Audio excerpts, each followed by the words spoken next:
नमस्कार दोस्तों। आज की कहानी हम आपके लिए लव स्टोरी लेकर आया हूँ। कैसे मेरे पुराने दोस्त ने ट्रेन में खेल खेला कि मेरी आंखों से आंसू निकल गई। दोस्तों, आपको जरूर पसंद आएगी, तो आइए शुरू करते हैं। ट्रेन चलने को ही थी कि अचानक कोई जाना पहचाना सा चेहरा जर्नल बोगी में आ गया। मैं अकेली सफर पर थी, सब अजनबी चेहरे थे। स्लीपर का टिकट नहीं मिला तो जर्नल डिब्बे में ही बैठना पड़ा। मगर यहाँ ऐसे हालात में उस शख्स से मिलना जिंदगी के लिए एक संजीवनी के समान था। जिंदगी भी कमबख्त कभी कभी अजीब से मोड़ पर ले आती है, ऐसे हालातों से सामना करवा देती है जिसकी कल्पना तो क्या कभी ख्याल भी नहीं कर सकते। वो आया और मेरे पास ही खाली जगह पर बैठ गया। ना मेरी तरफ देखा, ना पहचानने की कोशिश की। कुछ इंच की दूरी बनाकर चुपचाप पास आकर बैठ गया।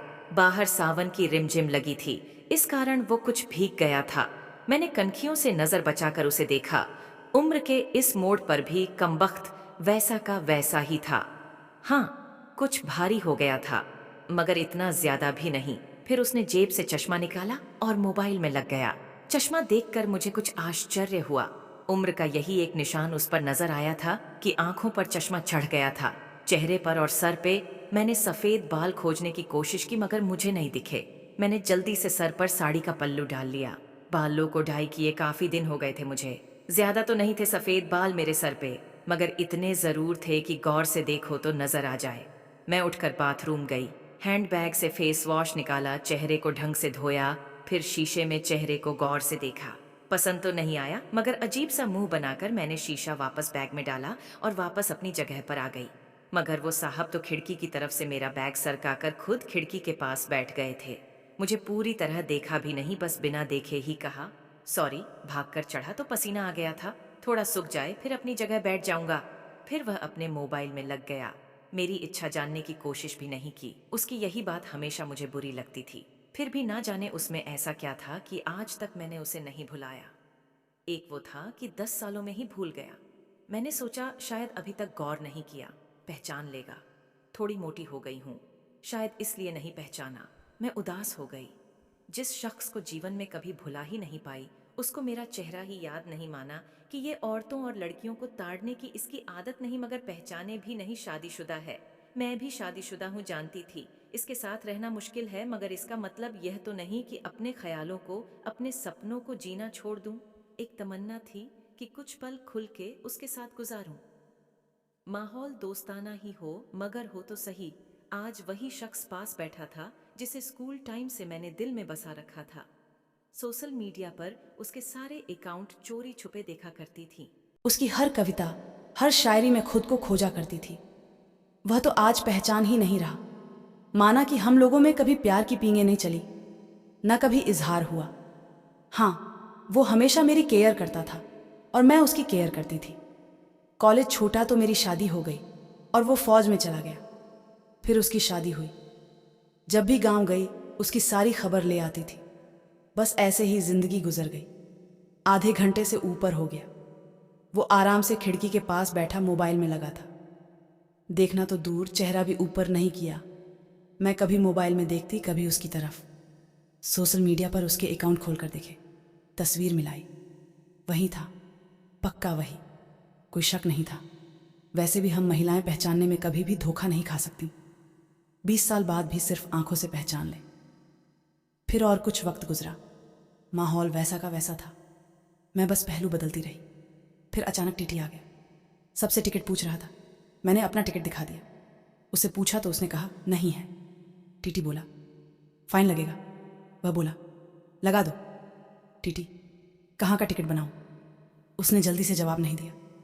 मेरी तरफ देखने लगा। मैं कुछ समझी नहीं। उसने मेरे हाथ में थमी टिकट को गौर से देखा, फिर टीटी से बोला कानपुर। टीटी ने कानपुर की टिकट बना कर दी और पैसे लेकर चला गया। वह फिर से मोबाइल में तल्लीन हो गया। आखिर मुझसे रहा नहीं गया। मैंने पूछ ही लिया कानपुर में कहाँ रहते हो? वह मोबाइल में नजरें गड़ाए हुए ही बोला कहीं नहीं।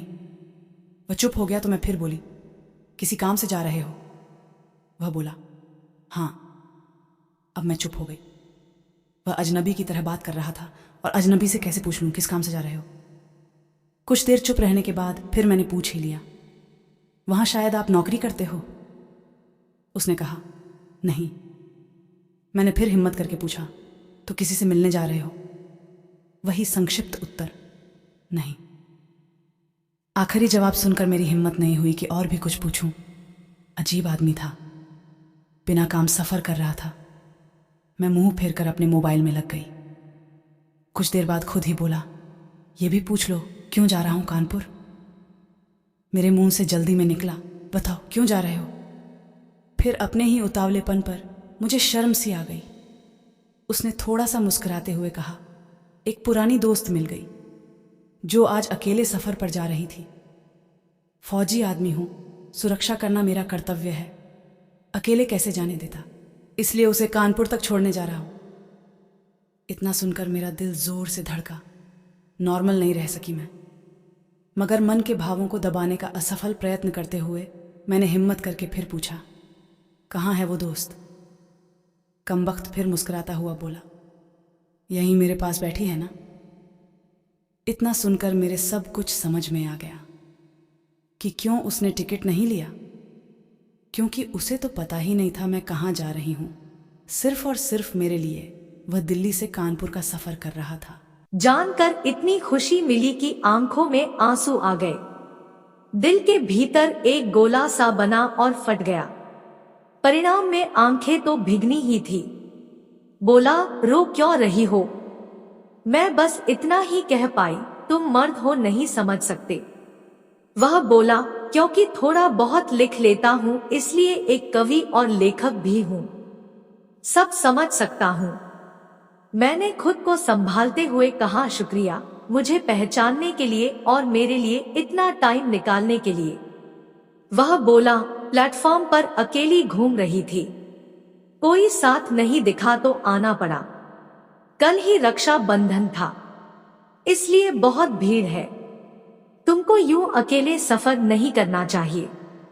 क्या करती, उनको छुट्टी नहीं मिल रही थी और भाई यहाँ दिल्ली में आकर बस गए। राखी बांधने तो आना ही था, मैंने मजबूरी बताई। ऐसे भाइयों को राखी बांधने आई हो जिनको ये भी फिक्र नहीं कि बहन इतना लंबा सफर अकेले कैसे करेगी। भाई शादी के बाद भाई रहे ही नहीं, भाभियों के हो गए, मम्मी पापा रहे नहीं, कहकर मैं उदास हो गई। वह फिर बोला, तो पति को तो समझना चाहिए, उनकी बहुत बिजी लाइफ है, मैं ज्यादा डिस्टर्ब नहीं करती और आजकल इतना खतरा नहीं रहा, कर लेती हूँ मैं अकेले सफर। तुम अपनी सुनाओ, कैसे हो? अच्छा हूँ, कट रही है जिंदगी। मेरी याद आती थी क्या? मैंने हिम्मत करके पूछा। वो चुप हो गया, कुछ नहीं बोला। तो मैं फिर बोली, सॉरी, यूं ही पूछ लिया, अब तो परिपक्व हो गए हैं, कर सकते हैं ऐसी बात। उसने शर्ट की बाजू की बटन खोलकर हाथ में पहना वो तांबे का कड़ा दिखाया जो मैंने ही फ्रेंडशिप डे पर उसे दिया था। बोला, याद तो नहीं आती पर कमबख्त ये तेरी याद दिला देता था। कड़ा देखकर दिल को बहुत सुकून मिला। मैं बोली, कभी संपर्क क्यों नहीं किया? वह बोला, डिस्टर्ब नहीं करना चाहता था, तुम्हारी अपनी जिंदगी है और मेरी अपनी जिंदगी है। मैंने डरते डरते पूछा, तुम्हें छू लूं? वह बोला, पाप नहीं लगेगा। मैं बोली, नहीं, छूने से नहीं लगता। और फिर मैं कानपुर तक उसका हाथ पकड़कर बैठी रही। बहुत सी बातें हुई। जिंदगी का एक ऐसा यादगार दिन था जिसे आखिरी सांस तक नहीं भुला पाऊंगी। वह मुझे सुरक्षित घर छोड़ कर गया, रुका नहीं, बाहर से ही चला गया। जम्मू थी उसकी ड्यूटी, चला गया। उसके बाद उससे कभी बात नहीं हुई, क्योंकि हम दोनों ने एक दूसरे के फोन नंबर नहीं लिए। हालांकि हमारे बीच कभी भी नापाक कुछ भी नहीं हुआ। एक पवित्र सा रिश्ता था, मगर रिश्तों की गरिमा बनाए रखना जरूरी था। फिर ठीक 1 महीने बाद मैंने अखबार में पढ़ा कि वो देश के लिए शहीद हो गया। क्या गुजरी होगी मुझ पर वर्णन नहीं कर सकती, उसके परिवार पर क्या गुजरी होगी पता नहीं। लोक लाज के डर से मैं उसके अंतिम दर्शन भी नहीं कर सकी। आज उससे मिले 1 साल हो गया है। आज भी रक्षाबंधन का दूसरा दिन है। आज भी सफर कर रही हूँ। दिल्ली से कानपुर जा रही हूँ। जानबूझकर जर्नल डिब्बे का टिकट लिया है मैंने। अकेली हूँ। न जाने दिल क्यों आस पाले बैठा है कि आज फिर आएगा और पसीना सुखाने के लिए उसी खिड़की के पास बैठेगा। एक सफर वो था जिसमें कोई हमसफर था। एक सफर आज है जिसमें उसकी यादें हमसफर है।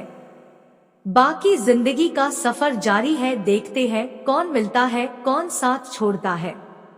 दोस्तों, हमारी कहानी कैसी लगी जरूर बताएं और हमारे चैनल को सब्सक्राइब करें। धन्यवाद।